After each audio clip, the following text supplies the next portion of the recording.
Hi everybody, Ray here. You know, like a lot of you, my garage is my workshop.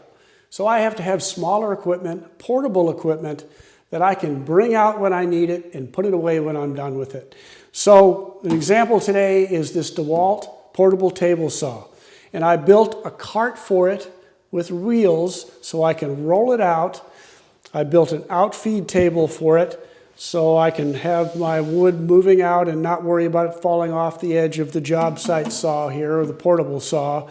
And I'm going to take you through what this looks like. This is not a build. I'm not going to take you through a step-by-step instruction as to how to do this, but I am going to show you how I did it, and hopefully it'll give you some ideas to make one of these for yourself, because this has really worked out well for me. If you like this video, don't forget, like and subscribe.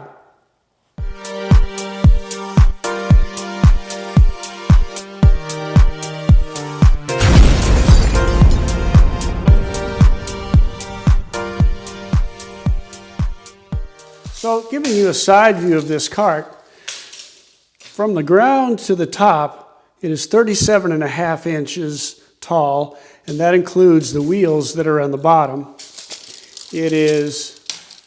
It's about 20 inches deep, and it is 24.5 inches wide to the outside. So bear in mind here that the depth and the width of the cart that you build may be completely different from this depending on the length and width of your saw. You have to have your side pieces here have to be inside of your guides for your depth ruler here. So that has to be able to freely move on either side of this side board. On the back, you can see that I just put another piece. This by the way, is about 3/4 inch rough plywood. I didn't use anything fancy for this, but I just put the back on up this high, which is just above the platform that the table saw sits on inside here. So it's just a box. It's kind of a three-sided box. On the front, here's the platform. You can see where that the saw sits on. I put a drawer underneath here so I can put some of my other tools that I use on the table saw right underneath it for easy access. On the right-hand side here, this is where your lever is that allows your guide to move and then tightens it down to stop it. So you have to be aware of where that guide is on your saw and make sure that you make an allowance to be able to get to that easily. Now you'll notice here that the top of my table saw is about 1/4 inch higher than the edge of my box, my cart. That's because you don't want anything hanging up anywhere when you're sliding the wood across. When I first measured it, I tried to be a little bit too close with that, and I wound up being just a tad bit too low. So I'll show you what I had to do about that. So on the inside of the box, here's an MDF that sits right about in the middle of the cart here. I had originally measured such that the saw would sit on this MDF and be right about even with this. And I was just a little bit off, so I found that this was above the top of my table saw. So to rectify that, I just put a couple of pieces of about 1/4 inch plywood in there where the runners will sit on. Then this piece right here is so when you put your table saw in there, the front feet will land against this, and it'll be exactly where it needs to be in this box. Because if you push it too far in, or you don't have it far enough in, then those guides will catch on this one edge or the other when you're trying to use it. So I'll show you how I put the saw in there.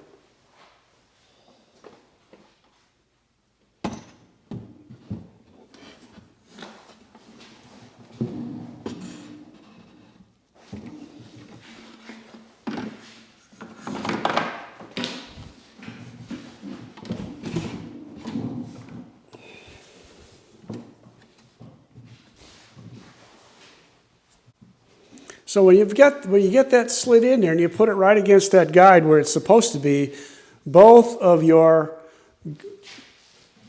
guides here will be such that you don't have any trouble at all moving that in and out.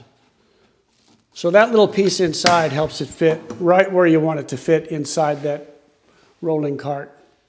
So here's what the rolling cart looks like from the back with the outfeed table folded down.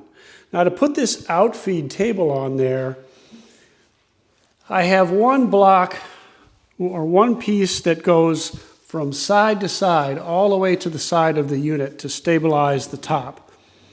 On that, I put 2 blocks. And onto those blocks, I attached my hinges. That allows me to fold up my outfeed table and then put the support in from the bottom. And I'll show you how I did that.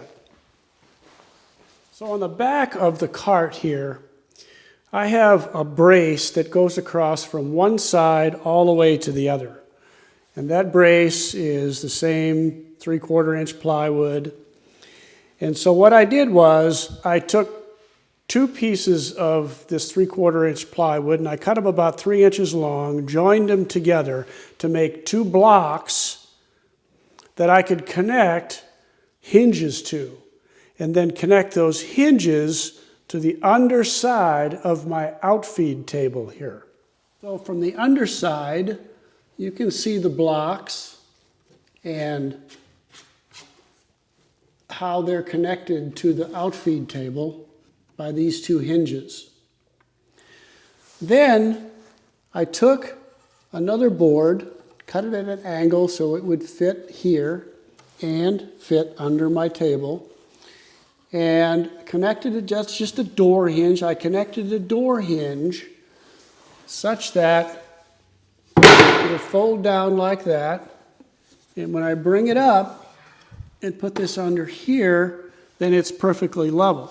And the way you get that level is you find out where this board, the support board underneath here, needs to be for this board to rest on and make this platform here level with your table, the top of your table saw.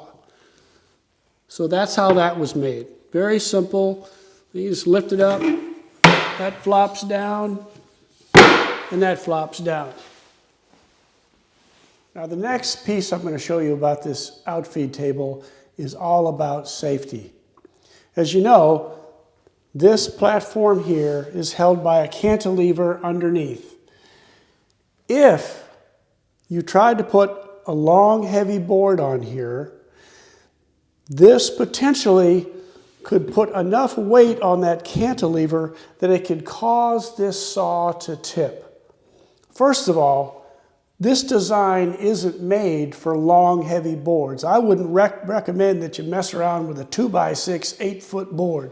That doesn't make sense. A long, wide piece of 3/4 inch plywood doesn't make sense. For a table like this and a job site saw like this, those aren't the kind of materials that you want to be playing with. But just to ensure that that tipping won't happen, then the next phase is to add legs on there that tip up. The legs flip around like that.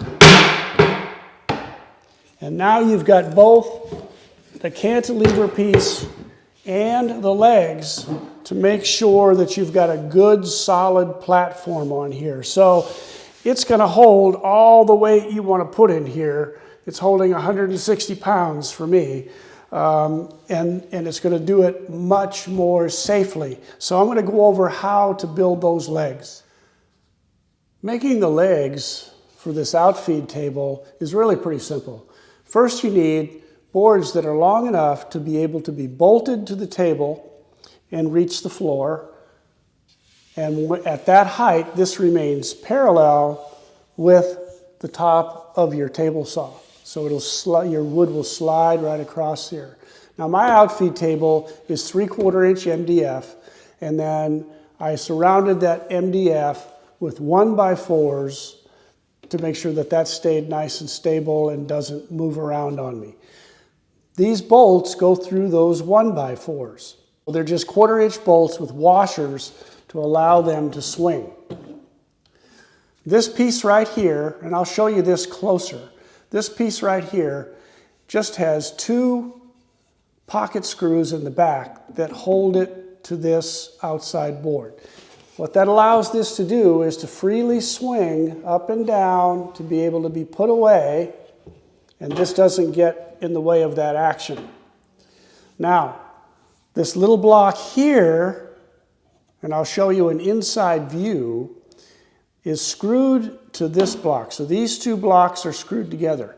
This block acts as a stop block. So when it reaches parallel, or it reaches a 90-degree angle, then it stops this table leg from moving any further. A 1/4-inch hole is drilled through here again at this end of the board, and that allows you just to put a 1/4-inch bolt in there to lock those legs in so they're not going to go anywhere on you. The 2 legs are then braced with the board going across here. This is probably about 8 inches off the floor. Do that wherever you feel comfortable doing it. And then they're held in by a screw and glue here. These are only about a 1x2 board. It just happened to be scraps that I had laying around. If you want your table legs to be a little bit heavier, by all means use a wider board. Looking at the legs from the inside view, here's the block here. I'm going to call that the swing block. Here's the block here that is attached with those 2 pocket screws to the leg. This is your stop block. It's held by 2 screws, and all of this is glued too, by the way. This is held by 2 screws, and this is the piece that when you put your legs down will swing up under here and stop when it reaches the outfeed table to make sure that your legs are parallel, are at a 90-degree angle. Now, one other thing that you probably want to do with that outfeed table is if you use your sliding miter on your table saw, and it happens to be longer than mine is, because mine's pretty short, but if you use a miter saw like that, and sometimes you may need to go past the end of your table and into that outfeed table. So I routed out some big canals here just to make sure that if I wanted to do that on either side of this saw, I could do it without a problem. So you can see I can do the same thing over here. So if you wanted to put a large table sled on here to be able to cut things and move them all the way through, that will allow you to do that. So you've taken your saw out, you've used it to do your job, now it's time to put it away. You very simply take that safety bolt out, fold your legs up,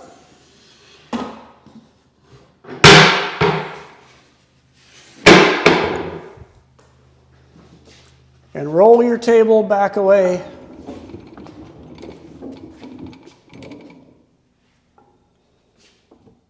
The table has 4 wheels on it, and these are locking wheels or locking casters. So when you're working with the saw, you bring it out, you put it in place, and you lock those wheels, and it's not going to move around on you. It makes it much more safe. In addition, I just added a couple of doors here because I had some scraps laying around to the front of the saw. Doesn't really do anything for the saw other than it makes it just look a little more aesthetically pleasing, if you will. If you see anything here that I could have done better, make a comment below. I hope you enjoyed the video.